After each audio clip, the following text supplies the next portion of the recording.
446 میں آ کر شیعوں کی حکومت کو ختم کیا تغرل بیگ سلجوکی نے۔ سلجوک مسلمان ہوئے تھے محمود غزنوی کے دور میں، سلجوک ان کے بڑے کا نام تھا۔ تو ایک دفعہ محمود غزنوی نے سلجوک سے پوچھا اگر مجھے تیری مدد کی ضرورت ہو تو کتنے آدمی پیش کر سکتے ہو؟ تو اس نے ایک تیر دیا، کہا یہ ایک تیر ہے میرا، کسی کو یہ تیر بھیج کر میرے علاقے میں بھیج دو تو چند گھنٹوں میں 1,00,000 تلواریں تیرا پہرا دینے کے لیے تیار ہوں، میرے پاس اتنی طاقت ہے۔ تو یہ سلجوک کی نسل میں تھا تغرل بیگ۔ اللہ تعالیٰ نے جب عرب زوال کا شکار ہو گئے اور ضعف کا شکار ہو گئے، جیسے بڑھاپے کا کوئی علاج نہیں، جب قوموں پہ زوال آتا ہے تو اس کا بھی کوئی علاج نہیں، پھر اور قوم کو جگہ ملتی ہے۔ جیسے بڑھاپا ایک فرد پہ آتا ہے، ایسے بڑھاپا قوم پہ آتا ہے۔ قوم کا بڑھاپا جوانی میں نہیں لوٹ سکتا، جیسے فرد کا بڑھاپا جوانی کی طرف نہیں لوٹ سکتا، قوم کا بڑھاپا جوانی کی طرف نہیں لوٹ سکتا، کوئی علاج نہیں، نئی نسل کا آنا ہی علاج ہے۔ تو عرب دھل چکے تھے، 600 سال بہت ہوتے ہیں حکومت کو، اپنی صفات گم کر چکے تھے، اب نئے خون کی ضرورت تھی۔ تغرل بیگ پہلا شخص تھا جس نے آ کر اہل سنت والجماعت کو استحکام بخشا، شیعوں کی حکومت کو ختم کیا، بغداد سے، شام سے، ان سارے علاقوں سے۔ صلاح الدین ایوبی نے اسماعیلی شیعہ کی حکومت کو ختم کیا، مصر میں۔ العاضد ان کا آخری خلیفہ تھا۔ صلاح الدین ایوبی نور الدین زنگی رحمۃ اللہ علیہ کا پروردہ تھا، اس کا دوست تھا، اس کے دوست بھی تھا، بچہ بھی تھا اس کے سامنے، زیادہ لکھنے پڑھنے کا شوق تھا۔ پھر اللہ تعالیٰ نے اس سے کام لیا اور اس کو مصر کا گورنر بنا کے بھیجا، مصر کی مدد کے لیے بھیجا۔ تو وہاں اس نے صلاح الدین ایوبی نے وہاں ختم کیا، تغرل بیگ نے یہاں ختم کیا۔ تو پھر سلجوک جو تھے نا یہ اقتدار میں آئے، ادھر ختم ہو گئی سلطنت بنو عباس کی، مصر ایک چھوٹی سی ترکوں کی سلطنت۔ تو اللہ تعالیٰ پھر مرکزیت کے لیے ایک نظام چلائے، 2 لشکر آپس میں لڑ رہے ہیں ایک میدان میں، ایک جنگلی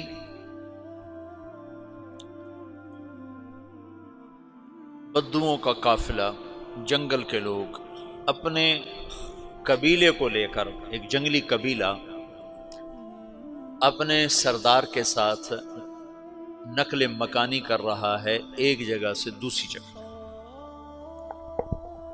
اللہ کا نظام کہ یہ لوگ چلتے چلتے چلتے اس وادی میں پہنچ گئے جہاں جنگ ہو رہی ہے، 2 لشکر آپس میں لڑ رہے ہیں۔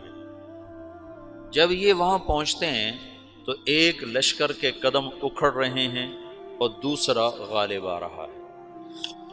ان کو نہیں پتا شکست کھانے والے کون ہیں اور فتح پانے والے کون ہیں، ان کو نہیں پتا۔ اس جنگلی قبیلے کے سردار کا نام بھی تغرل ہے، تغرل۔ تو یہ سردار کہتا ہے جو شکست کھا رہے ہیں ان کی مدد کرو، کچھ پتہ نہیں کون ہے، کہتا جو شکست کھا رہے ہیں ان کی مدد کرو۔ تو 400 وحشی جنگلیوں نے فاتح لشکر کے پیچھے حملہ کر دیا۔ وہ تو ایک کافی ہوتا تھا، 400 دوڑ جب تلواریں پڑیں تو چند لمحوں میں نقشہ بدل گیا، بھاگنے والے جم گئے اور جمنے والے بھاگ پڑے۔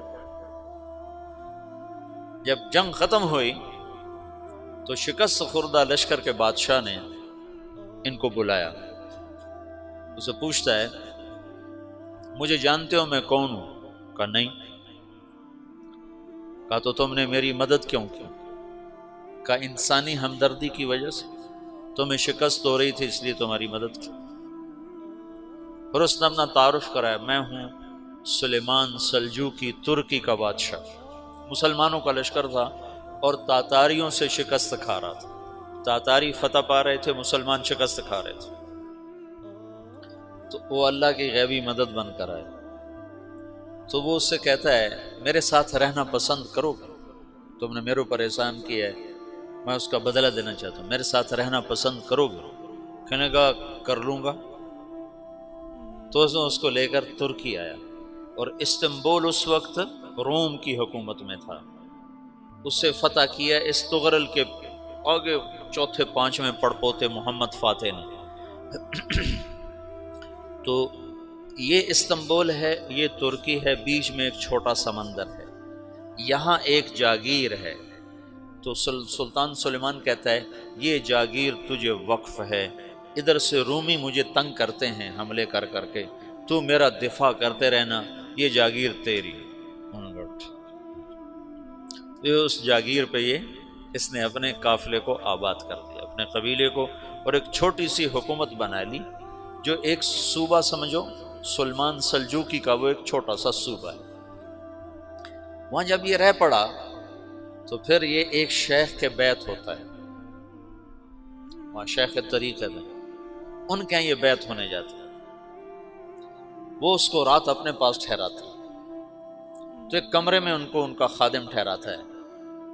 یہ جب کمرے میں جاتا ہے تو سامنے دیوار میں طاقچے پر قرآن پڑا ہوا ہے، تو یہ تغرل بیگ کہتا ہے یہ کیا ہے، یہ کیا ہے؟ تو وہ خادم کہتا ہے یہ کتاب اللہ ہے، قرآن ہے۔ اچھا، وہ اس کو وہاں چھوڑ کے باہر چلا جاتا ہے۔ وہ دیہاتی آدمی، جنگل کا رہنے والا، پہلی دفعہ زندگی میں قرآن دیکھا، وہ کہتا ہے یہ قرآن ہے، اللہ کی کتاب ہے، میں اللہ کی کتاب کے سامنے سو جاؤں، کتنی بے ادبی ہے۔ تو اس نے ایسے قرآن اٹھایا اور سر پہ رکھ لیا اور کھڑا ہو گیا، ساری رات قرآن سر پہ رکھ کے کھڑا رہا۔ رات کے پچھلے پہر اس کو خواب آیا، کھڑے کھڑے اس نے دیکھا کہ اس کی پشت سے ایک چاند نکلا اور شیخ کی بیٹی کے سینے میں جا کے اتر گیا۔ پھر اس لڑکی کے سینے سے ایک درخت نکلا جو پھیلتے پھیلتے پھیلتے 3 بر اعظم پہ چھا گیا، افریقہ پر، یورپ پر، ایشیا پر۔ پھر اس کی آنکھ کھل گئی، وہ کھڑا ہوا ہے، تو اس نے صبح یہ خواب اپنے شیخ کو سنایا، تو انہوں نے اپنی بیٹی اس کے نکاح میں دے دی۔ اس بیٹی سے ایک بچہ پیدا ہوا، تغرل بیگ نے اس کا نام رکھا عثمان، عثمانی ترک نام سنا ہوا، جو میں نے کل بتایا تھا کہ 1924 میں وہ خلافت ختم ہوئی۔ تو ایک بیٹا پیدا ہوا عثمان۔ عثمان نے پھر ایک نئی اسلامی حکومت کی بنیاد رکھی جو 1924 تک چلتی رہی، کوئی 800 سال یہ حکومت چلی۔ تو حکومت کا شیرازہ بکھرا لیکن پھر جڑ جاتا تھا، اور وہ قرن اول والا جوڑ کبھی نہ پیدا ہوا، ٹکڑے بن گئے۔ ان ٹکڑوں میں اللہ لوگ پیدا کرتا رہا جو دعوت دیتے رہے، دعوت زندہ رہی، جو تربیت کا نظام